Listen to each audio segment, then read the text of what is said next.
Hello दोस्तों, आज आपका परिचय करवाते हैं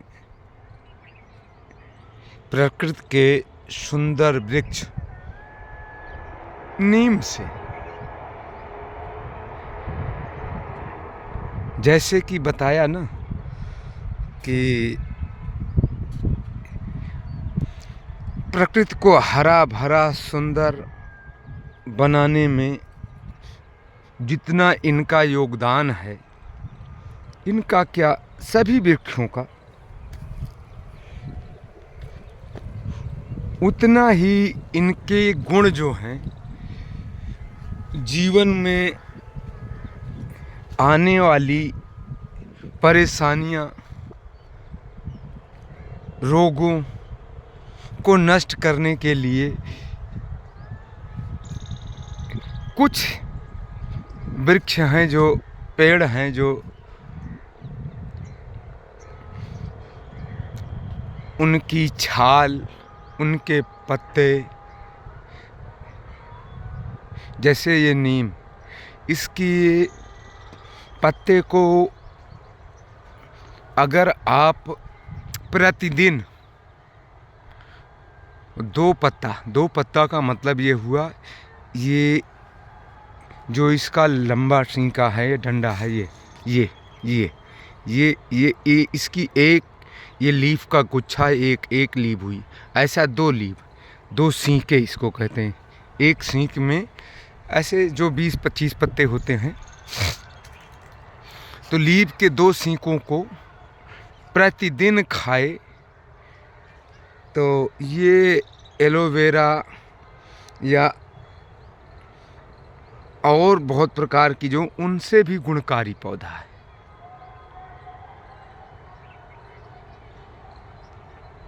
उन 2 पत्ता प्रतिदिन खाने वाले को कभी बुखार, खांसी इत्यादि नहीं आएगी, क्योंकि इसमें रोगों को क्षीण करने की क्षमता होती है। आपके ब्लड को भी साफ कर देगा, क्योंकि अगर आपका ब्लड जितना ही साफ सुथरा, उतना ही स्ट्रांग होगा।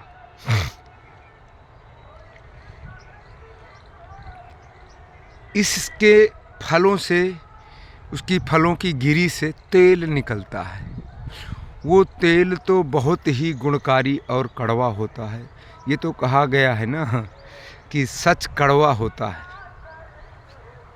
तो वो बात तो नीम ही सिद्ध करती है। कहते नहीं कहावत, एक तो ऐसी तितौलों की दूसर नीम चढ़ी।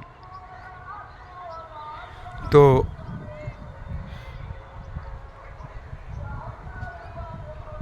हर जरूरी नहीं है कि हर कड़वी चीज इतनी गुणकारी हो।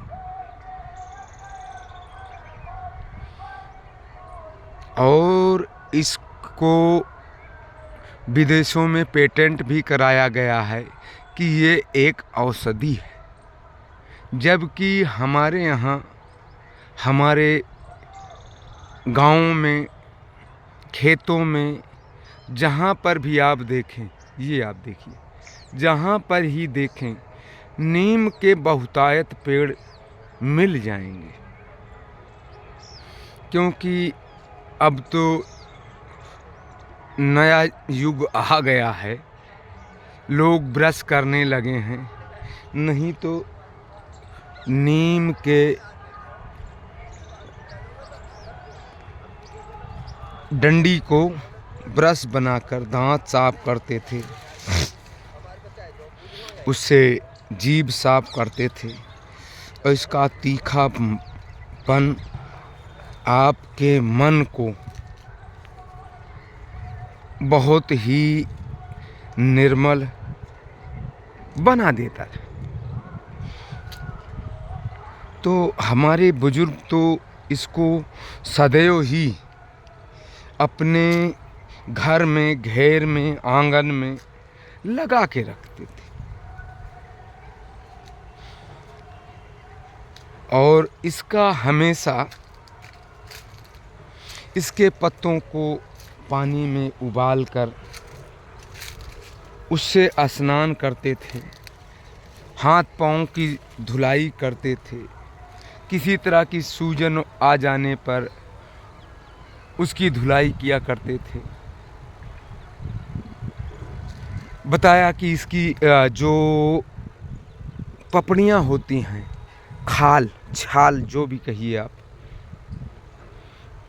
उसको रगड़ कर फोड़े फुंसी पे लगा लेने से फोड़े फुंसी भी ठीक हो जाते थे। ये बात हमने बचपन में अपनी माँ से, दादा से ये बात बोलते थे कि अगर यहाँ चोट लग गई या फुंसी हो गई तो आप जाओ नीम का एक उछाल रगड़ के सिल मतलब पत्थर पर रगड़ कर ज़रा से एक बूंद पानी डाल कर रगड़ दो, तो उससे जैसे भगवान को चंदन तिलक लगाने के लिए चंदन को रगड़ करके तिलक लो, वैसा ही रगड़ के उसका लेप बना के लगा लेते थे। तो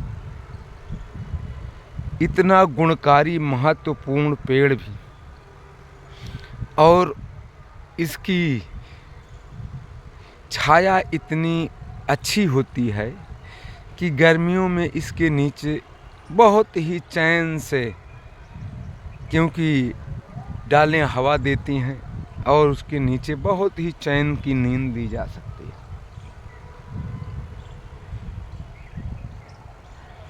और इन पौधों पर ना, नीम वगैरह पे ज़्यादा